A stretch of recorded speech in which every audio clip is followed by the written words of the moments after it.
Faisant suite à notre dernière vidéo ensemble Oui, à partage, euh, tu nous as dit que tu avais eu récemment, depuis deux ou trois semaines, un un déclic.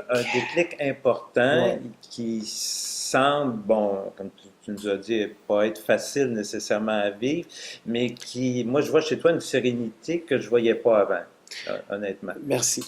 Et c'est ce que je ressens aussi. Mais pour l'avoir, comme je dis toujours, mais il ne faut pas que tu aies peur de te salir ou d'avoir tes émotions ou d'aller vers tes émotions les plus difficiles.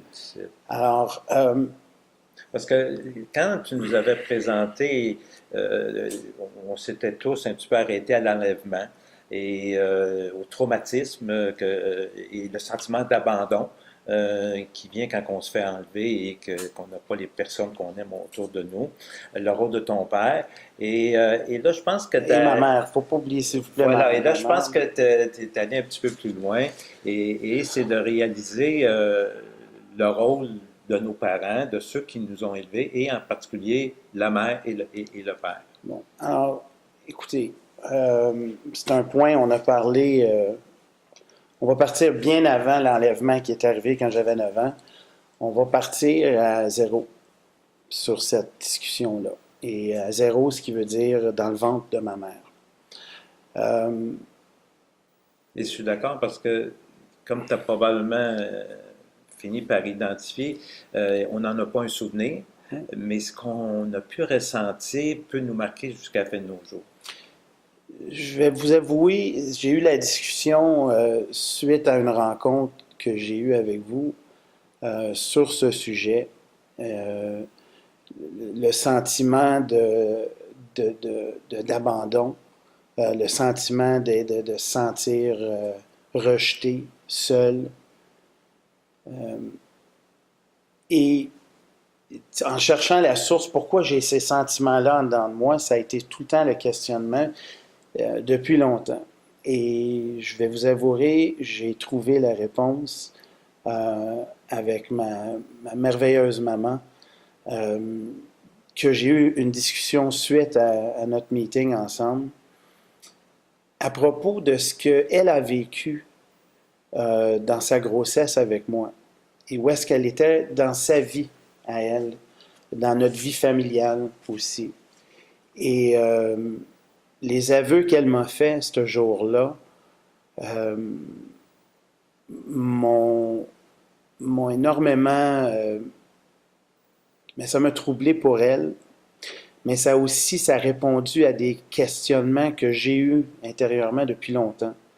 Euh, et ce qu'elle a vécu en tant que femme enceinte, avec deux enfants, deux gars plus vieux, euh, un mari absent,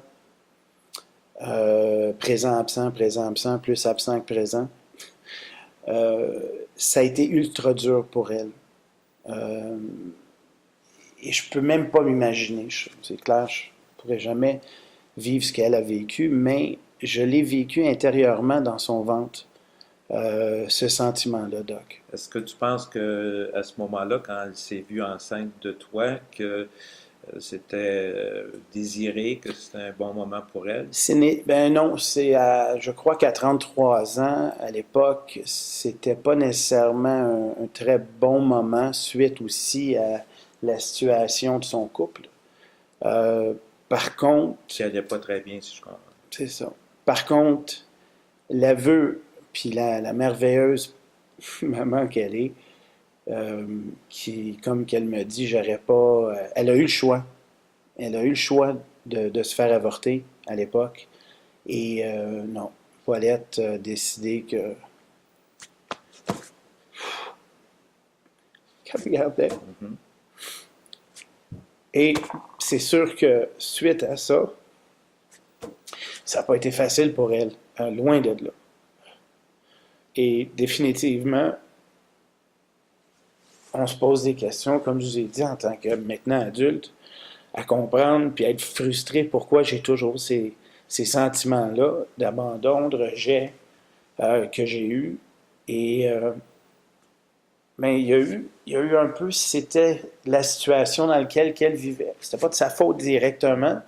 Au contraire, c'est ce que la vie lui a finalement donné à l'époque. Hein? The cards she was dealt en anglais. Et suite à ça, moi je crois beaucoup que les réactions pendant qu'une femme est enceinte, vous aussi, je sais, Doc, vous me l'avez, on en a parlé assez. Je pense que le fœtus, le bébé, ressent énormément. Absolument. Je suis pas mal convaincu de ça. Je pense que je suis la preuve vivante. J'y crois sincèrement. Et suite à notre conversation très profonde, très émouvante, les aveux qu'elle m'a fait aussi, qui m'ont fait beaucoup de peine pour elle, mais qui me montrent aussi la force qu'elle a. Et cette force qui se transmet à moi, la force que j'ai aujourd'hui, grâce à elle, fait en sorte que je lui ai dit, Maman, je te pardonne d'avoir transmis sans que tu voulais le faire. C'était pas une question de dire c'est de ta faute si je suis rendu là. Indirectement, elle n'avait pas le choix, c'est ce qu'elle vivait. Mais le déclic que je parle, puis qu'on veut arriver à vous dire, tout le monde, c'est que c'est ça qui s'est passé. C'est que finalement, ça m'a donné une réponse à qui et quoi et qu'est-ce qui a fait en sorte que j'ai vécu pendant toutes ces années-là ce sentiment-là. Et du moment que j'ai eu mes réponses et que j'ai pardonné, et j'ai même pardonné à mon père qui est décédé aujourd'hui, mais c'est une grosse lourdeur qui s'est levée sur mes épaules. Est-ce que toi, à travers ça, tu as réalisé, est-ce que la colère, par exemple, soit contre ton père ou peut-être même contre ta mère, est-ce que tu as l'impression que c'était enfoui un petit peu à l'intérieur de toi? Énormément.